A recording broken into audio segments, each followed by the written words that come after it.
pinagkatiwalaan ako ng ating buting Mayor Isko Moreno para bigyan niya ako ng pagkakataon makapagtrabaho dito sa Divisoria.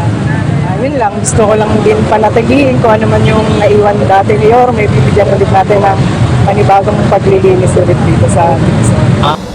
Puspusan ang regular na 24/7 na paglilinis at police visibility ng MPD Station 2, partikular na ang Sector 1 ng MPD Presinto 2 sa pangunguna ni Police Chief Master Sergeant Girly Tobera Bernales sa kahabaan ng rekto at mga karatig na iskinita o kalsada sa Divisoria, Tondo Side sa lungsod ng Maynila. Katuwang ng MPD Station 2 ang MDRRMO, DPS at Anti-Road Obstruction Team sa paglilinis at pagpapanatili ng kaayusan sa area. Asahan nila na magkakaroon ng police visibility dito sa Divisoria at panatilihin pati yung mga vendor. Actually, hindi lang yung mga bumibili, pati yung vendor. Kailangan mapanatili din nila yung kalinisan ng Divisoria kasi ang karamihan nakita natin problema dito ay yung mismong mga vendor na walang disiplina. Para yung mga pamimili dito ay matutunan na nila na malinis talaga ang Divisoria at pati din sila susunod din sila sa patakaran. Isang mapagpalang gabi po sa ating lahat. Nandito po tayo ngayon sa kahabaan ng Recto Avenue sa Divisoria, Tondo, Maynila. For today's video, sisipatin po natin ang kaayusan, kalinisan at magandang sistema na ipinatutupad ng MPD Station 2 sa mga manininda sa nasabing lugar.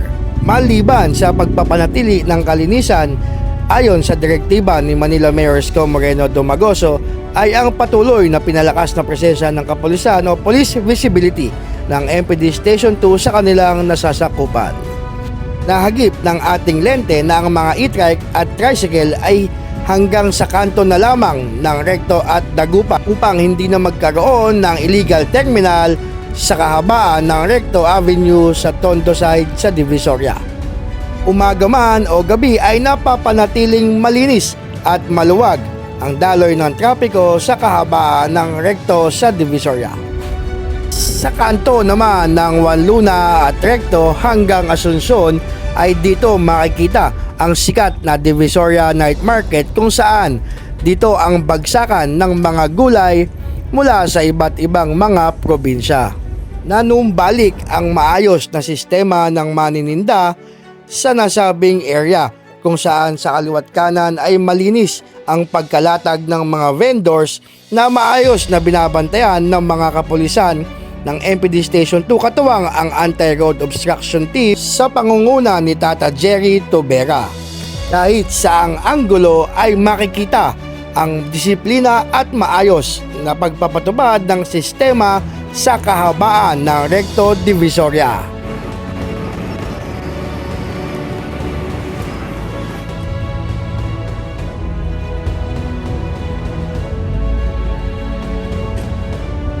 Ligtasan naman ng mga pupunta dito. Ano makipapa? Pagdating sa kaligtasan, sisiguraduhin namin na ang police visibility laging meron dito. Sa tulong po ng task force ni Mayor Isko Moreno, tutulungan nila kami dito sa Dagupan Outpost para panatilihin yung maging mapayapa ang Divisoria. At ligtas sa mga anumang uri ng mapangaras ba? Lalo na yung mga snatcher, lalo na ngayong darating na season. Siguraduhin namin maraming police dito sa Divisoria. Panawagan mo sa mga kababayan natin. Panawagan sa lahat ng mga kababayan natin. Nandito na po tayo sa bagong gobyerno ni Isko Moreno. Naasahan nyo po na ang police visibility nandito po palagi. Asahan nyo po na ang kapayapaan at ang seguridad dito sa Divisoria ay magiging maayos sa tulong po ng ating unang-una po ng ating DD at at the same time sa utos po ng ating buting Mayor Isko Moreno. Maraming salamat. Thank you po, ma'am. Ano pa pangalan niya? PCMS Girly Bernales. Dagupan Outpost.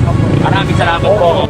Ito ang katiwasayan at kalinisan na ipinatutupad ng MPD Station 2 sa pamumuno ni Police Lieutenant Colonel Gilbert Cruz. Disiplina at sistema nga ipinatutupad ni na PCMS Girly Tobera Bernales katuwang ang Anti-Road Obstruction Team ni Tata Jerry Tobera.